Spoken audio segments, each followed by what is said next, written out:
Dinukil sebuah kisah di Saudi juga terjadi, ada seseorang yang masuk dalam bab durhaka sama orang tua sebenarnya kisah ini. Ada seseorang anak selalu di waktu kecil dia kalau sekolah teman-temannya olok-olok dia mengatakan, yang punya ibu buta, hai yang punya ibu buta, selalu bahasa begitu. Karena memang kedua ibunya ini matanya buta, bahkan matanya itu bukan buta seperti orang biasa bola mata tetap ada dan terlihat, bukan. Memang nggak ada, bola matanya itu keluar, nggak ada. Dan kedua kelopak matanya itu kayak keriput gitu ya. Kayak terjahit full tertutup. Jadi butanya bukan seperti umumnya. Jadi orang kadang-kadang kalau melihat seperti agak takut ya. Makanya anak tidak tahu cerita. Dia mengatakan pada ibunya, ibu nggak usah antar saya ke sekolah gitu. Karena kalau ibu antar ke sekolah, sering teman-teman saya mengolok-olok saya gitu. Ya. Maka dia pun akhirnya ibunya mengatakan, baiklah nak, anaknya tidak diantar ke sekolah. Sampai terus saja anaknya tumbuh besar, kuliah dan menjadi sukses gitu kan. Tapi dia selalu saja terbawa dengan rasa malu untuk memperkenalkan ibunya. Karena ibunya tuh mukanya seperti menakutkan menurut dia gitu. Ringkas cerita teman-teman sekalian, dia menikah, pada saat menikah pun dia tidak mengakui kalau dia punya ibu ya. Dia menyatakan kedua orang tuanya sudah meninggal, sampainya dia pindah ke negara di luar Saudi. Ibunya terus saja berusaha mencari tahu kabarnya segala macam, tapi kehilangan berita.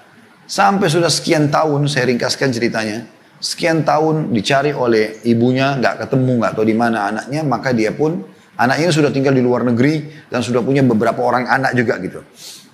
Ibunya hanya mendapatkan informasi tentang keberadaannya, ibunya mengumpulkan uang, kemudian ringkas cerita bisa berangkat ke negara itu dan mendapatkan alamat anaknya. Pada saat si anak ini lagi duduk bersama dengan istrinya di sebuah apartemen yang bagus gitu, di salah satu negara di negara barat. Kemudian anak-anaknya mendengar suara bel, dibukalah pintu, tiba-tiba mereka lari ketakutan dan mengatakan, ayah tolong ayah, di depan pintu ada orang gila menyeramkan.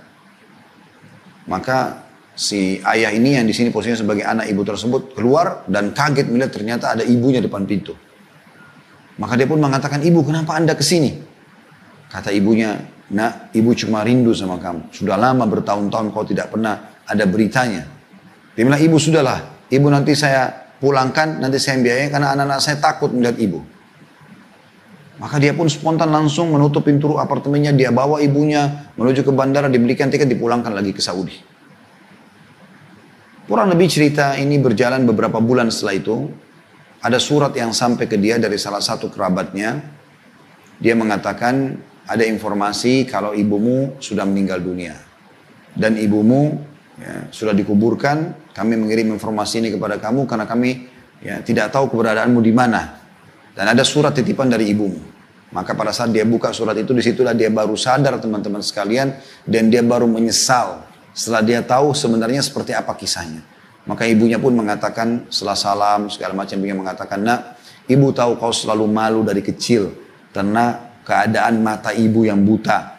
Dan apapun yang kau minta, ibu tidak bertemu dengan teman-temanmu, iya. Kau tidak mengakui ibu sebagai ibumu, bahkan istrimu tahu ibumu sudah meninggal, iya.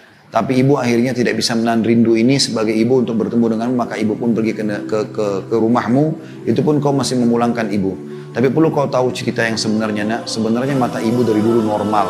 Dan yang buta matanya adalah kamu waktu kecil. Dan karena ibu tidak tega kau tumbuh besar buta, maka ibu pun mengoperasi kedua mata ibu, diberikan kepada matamu. Jadi mata yang kau pakai sekarang adalah mata ibumu. Tapi ibu sudah ridho denganmu, nak. Ya, semoga Allah memberimu hidayah dan segala macam. Lalu kemudian surat itu ditutup dengan salam. Pada saat itu anak itu menangis, berisak-isak, merasa menyesal, tapi sudah tertutup pintu.